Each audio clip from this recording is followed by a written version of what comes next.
ہم ایٹا کمپیوٹر بیس ٹیسٹ کا مکمل طریقہ کار بتائیں گے کہ آپ ایٹا کے زیر اہتمام محکمہ تعلیم میں مختلف ٹیچنگ کیڈر پوسٹ کا بذریعہ کمپیوٹر ٹیسٹ کیسے دیں گے، اور یہ بھی بتائیں گے کہ یہ کمپیوٹر بیس ٹیسٹ کہاں پر منعقد ہوں گے۔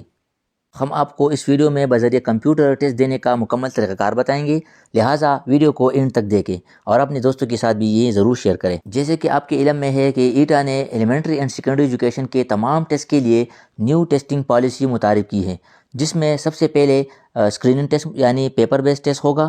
پیپر بیس ٹیسٹ میں کامیابی کے بعد کمپیوٹر بیس ٹیسٹ منعقد ہوگا اور میرٹ صرف اور صرف کمپیوٹر بیس ٹیسٹ کے مارکس پر ہی بنے گا۔ ان دونوں ٹیسٹ یعنی پیپر بیسڈ اور کمپیوٹر بیس ٹیسٹ کے سیم 50 پاسنگ مارکس ہوں گے، اور اس میں اسکریننگ ٹیسٹ یعنی پیپر بیس ٹیسٹ کے مارکس کاؤنٹ نہیں ہوں گے۔ اب ہم کمپیوٹر بیس ٹیسٹ کا طریقہ کار اسٹیپ بائی اسٹیپ ڈیٹیل کے ساتھ بتا رہے ہیں تاکہ آپ کو بذریعہ کمپیوٹر ٹیسٹ دینے میں کوئی دشواری نہ ہو۔ سب سے پہلے آپ کو بتاتے چلے کہ آپ کا جو کمپیوٹر بیس ٹیسٹ ہوگا وہ آپ کے متعلقہ ڈسٹرکٹ کے یونیورسٹی لیب میں لیا جائے گا۔ چونکہ یونیورسٹی میں کمپیوٹرز لمیٹڈ ہوتے ہیں، اس لیے یہ ٹیسٹ 3 شفٹوں میں کنڈکٹ ہوں گے اور ڈیلی 300 سے 400 کینڈیڈیٹ سے بذریعہ کمپیوٹر ٹیسٹ لیا جائے گا۔ کمپیوٹر بیس ٹیسٹ دینے کے لیے جب آپ کمپیوٹر کے سامنے بیٹھیں گے تو آپ کو کمپیوٹر میں اس طرح ویلکم ٹو ایٹا کا انٹرفیس شو ہو جائے گا۔ اب آپ نے سمپلی بذریعہ ماؤس پوائنٹر کو یہاں موو کر کے لاگ ان پہ کلک کریں گے۔ لاگ ان پہ کلک کرنے کے بعد اب آپ کو اس طرح کا اکاؤنٹ لاگ ان کا انٹرفیس شو ہو جائے گا۔ اب یہاں ان دونوں خانوں میں اپنا رول نمبر بذریعہ کی بورڈ درج کرنا ہوگا۔ جیسے کہ آپ اسکرین پر دیکھ سکتے ہیں کہ میں نے پہلے اور دوسرے خانے میں سیم نمبر درج کر لیا ہے۔ اس طرح آپ بھی ٹیسٹ دیتے وقت ان دونوں خانوں میں اپنا ایٹا کا رول نمبر درج کریں گے اور اس کے بعد نیچے لاگ ان کے بٹن پر بذریعہ ماؤس پوائنٹر کلک کریں گے۔ دونوں خانوں میں رول نمبر اور اس کے بعد log in button per click کرنے کے بعد آپ کو اس طرح اسکرین پر آپ کے تمام ڈیٹیلز، نیم، فادر نیم، شناختی کارڈ نمبر، ایٹا رول نمبر، ڈپارٹمنٹ کا نام اور پوسٹ کا نام شو ہو جائیں گے۔ ان ڈیٹیلز کی تصدیق کرنے کے بعد اب آپ نیچے یہاں جاری رکھنے کے بٹن پر کلک کریں گے۔ اس کے بعد آپ کو اسکرین پر کمپیوٹر کے ذریعے ٹیسٹ دینے کے حوالے سے ہدایات شو ہوں گی۔ ان تمام ہدایات کو غور سے پڑھیں۔ ان میں اہم ہدایات ہم آپ کو بریفلی بتاتے ہیں کیونکہ اس اسٹیپ کے بعد آپ کا پیپر سٹارٹ ہوگا، اس لیے ٹیسٹ شروع کرنے سے پہلے یہ یقینی بنائیں کہ آپ کے کمپیوٹر کا ماؤس ٹھیک کام کر رہا ہے یا نہیں۔ اس کے ساتھ آپ کو یہ بھی معلوم ہونا چاہیے کہ ٹیسٹ کا دورانیہ 60 منٹس ہے، البتہ پیپر ڈیفیکلٹی لیول کے مطابق ٹائم زیادہ بھی کر سکتے ہیں۔ ٹائم اوور ہونے کے بعد آپ کو ایکسٹرا ٹائم نہیں دیا جائے گا، لہٰذا وہاں ٹائم پر بھی نظر رکھیں۔ اس کے علاوہ ٹیسٹ مکمل کرنے تک اپنی کرسی سے نہ اٹھیں۔ ٹیسٹ شروع ہونے کے بعد اپنے کرسی پر ہی بیٹھے رہے۔ کرسی چھوڑنے پر آپ کا ٹیسٹ خود بخود کینسل ہو جائے گا۔ ٹیسٹ مکمل کرنے کے بعد ہی سبمٹ بٹن دبائیں۔ اگر کچھ اسکپ کویشچن رہ گئے ہیں اور آپ نے سبمٹ پہ کلک کیا تو آپ کا ٹیسٹ ختم ہو جائے گا اور آپ کو سامنے اسکرین پر ہی آپ کا رزلٹ فوراً شو ہو جائے گا۔ یہ تھی کچھ اہم ہدایات جو ٹیسٹ شروع کرنے سے پہلے جاننا لازمی تھے۔ یہ ہدایت پڑھنے کے بعد نیچے دیے گئے جاری رکھ کے بٹن پر کلک کریں۔ اس کے بعد آپ کو یہ انٹرفیس شو ہو جائے گا۔ اب اگر آپ پیپر شروع کرنے کے لیے ریڈی ہیں تو نیچے یہاں ٹیسٹ شروع کرے کے بٹن پر ماؤس کے ذریعے کلک کریں۔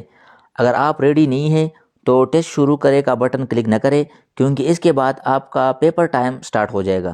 جیسے ہی آپ ٹیسٹ شروع کرے کے بٹن پر کلک کریں گے تو 5 سیکنڈ کے ویٹ کے بعد آپ کا پیپر اسی طرح اسکرین پر شو ہو جائے گا اور اب آپ نے 60 منٹس میں یہ 100 MCQs سالو کرنے ہوں گے۔ اب یہاں اوپر ایلیپس ٹائم دیا گیا ہے، یعنی کتنا ٹائم آپ کا گزر گیا، اور اس کے سامنے ریمیننگ ٹائم شو ہوگا کہ آپ کے پیپر کا کتنا ٹائم باقی رہ گیا ہے۔ اس پہ بھی آپ نے نظر رکھنا ہوگا۔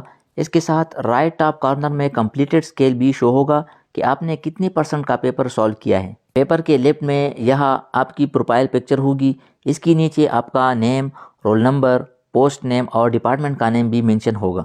اب یہاں پیپر میں کویشچن کی طرف آتے ہیں۔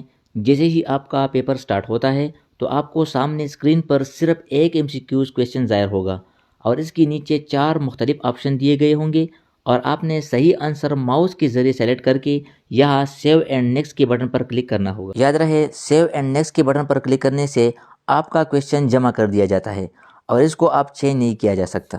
لہٰذا اگر آپ کو کسی MCQs کویشچن کا سمجھ نہیں آ رہا یا وہ MCQs آپ کو مشکل لگ رہا ہو اور آپ چاہتے ہیں کہ یہ کویشچن سوچ سمجھ کے بعد لاسٹ میں سالو کروں گا تو اس کو آپ وقتی طور پر یہاں اسکپ کے بٹن پر کلک کر کے یہ ڈیفیکلٹ کویشچن اسکپ کر سکتے ہیں۔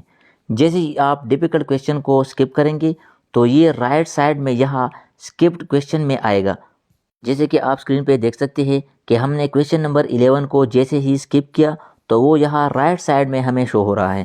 اب یہ اسکپ شدہ کویشچنز پیپر کے مقررہ وقت کے کسی بھی لمحے، چاہے مڈ میں یا آخر میں، آپ ان اسکپ شدہ کویشچن پر کلک کریں گے تو وہی کویشچن دوبارہ اوپن ہو جائیں گے، اور کریکٹ آنسر سلیکٹ کرنے کے بعد save and next per click کریں گے تو اس طرح یہ اسکپ شدہ کویشچن بھی سبمٹ ہو جائیں گے۔ اسی طرح یہ 100 MCQs مکمل کرنے کے بعد اب آخر میں سبمٹ بٹن پر کلک کریں گے، اور جیسے ہی آپ سبمٹ بٹن پر کلک کریں گے تو آپ کے سامنے آپ کے ٹیسٹ کا رزلٹ کارڈ شو ہو جائے گا۔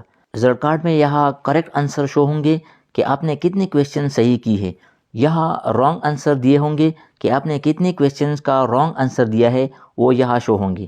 یہاں پر ٹوٹل اٹیمپٹس اور یہاں اسکپڈ کویشچن کی تعداد شو ہوں گی۔ آخر میں یہاں ٹوٹل مارکس شو ہوں گے جو کہ 100 مارکس ہوں گے، اور یہاں آبٹین مارکس میں آپ کے حاصل کردہ مارکس شو ہوں گے کہ آپ نے 100 مارکس میں سے کتنے مارکس کمپیوٹر بیس ٹیسٹ میں حاصل کیے ہیں۔ آبٹین مارکس آپ کا یہاں شو ہوں گے۔ اس کمپیوٹر بیس ٹیسٹ کے مارکس کی بنیاد پر آپ کا میرٹ لسٹ بنے گا اور سلیکشن ہوگی۔ اس کمپیوٹر بیس ٹیسٹ مارکس کے ساتھ آپ کے ایکیڈمک کوالیفیکیشن کے مارکس بھی ایڈ ہوں گے، جس کے بعد فائنل میرٹ لسٹ ڈسپلے ہوگا۔ ٹیسٹ مکمل کرنے کے بعد اپنی کرسی پر بیٹھے رہے، ایٹا ٹیسٹ مینیجر آپ کے پاس آ کر آپ کی اٹینڈنس لیں گے۔ امید ہے آپ کو بذریعہ کمپیوٹر ٹیسٹ دینے کا طریقہ سمجھ آ چکا ہوگا۔ اگر ویڈیو پسند آئی ہے تو ویڈیو کو لائک کریں اور چینل کو سبسکرائب کریں۔ اپنا خیال رکھیے۔ اللہ حافظ۔